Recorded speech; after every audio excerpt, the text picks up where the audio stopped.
Ready, start.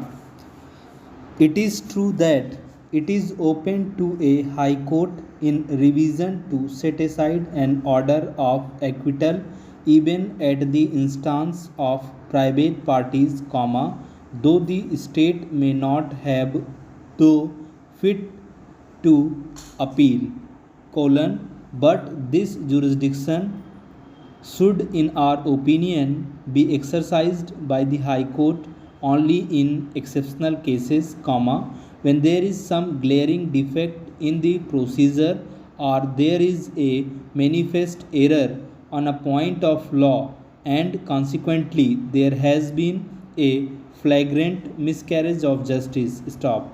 Subsection 4 of Section 439 forbids a High Court from converting a finding of acquittal into one of conviction, and that makes it all the more incumbent on the High Court to see that it does not convert the finding of acquittal into one of conviction by the indirect method of ordering retrial, when it cannot itself directly convert a finding of acquittal into a finding of conviction. Stop. This places limitations on the power of the High Court to set aside a finding of acquittal in revision, and it is only in exceptional cases that this power should be exercised. Stop. It is not possible to lay down the criteria for determining such exceptional cases which would cover all contingencies. Stop. We may, however, indicate some cases of this kind, which would, in our opinion, justify the High Court in interfering with a finding of acquittal in revision. Stop.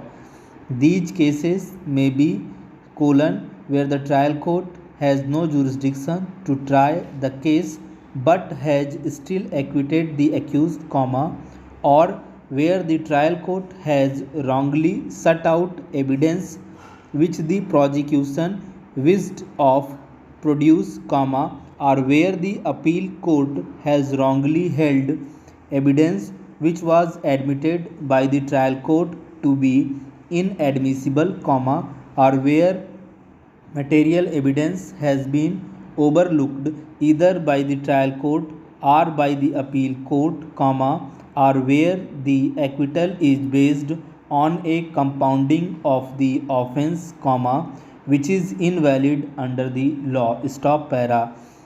These and other cases of similar nature can properly be held to be cases of exceptional nature, where the High Court can justifiably interfere with an order of acquittal, and in such a case it is obvious that it cannot be said that the High Court was doing indirectly what it could not do directly in view of the provisions of Section 439. Stop para.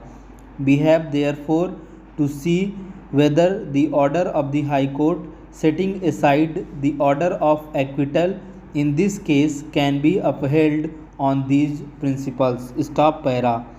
The apex court in the case of Mahendra Pratap Singh versus Sarju Singh and another, reported in AIR 55 1968 SC 707 in para 7, observed as under bracket.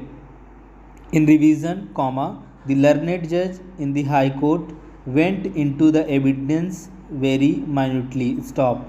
He questioned every single finding of the learned sessions judge and gave his own interpretation of the evidence and the inferences to be drawn from it. Stop. He discounted the theory that the weapon of attack was a revolver and suggested that it might have been a short gun or country made pistol which the villagers in the position of Kuldeep and Sarju could not distinguish from a revolver. Stop.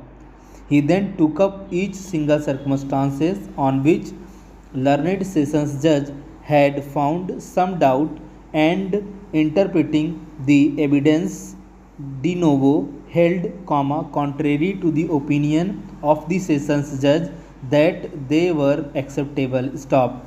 All the time he appeared to give the benefit of the doubt to the prosecution. Stop. The only error of law which the learned judge found in the sessions judge's judgment was a remark by the sessions judge that the defense witnesses who were examined by the police before they were brought as defense witnesses ought to have been cross examined.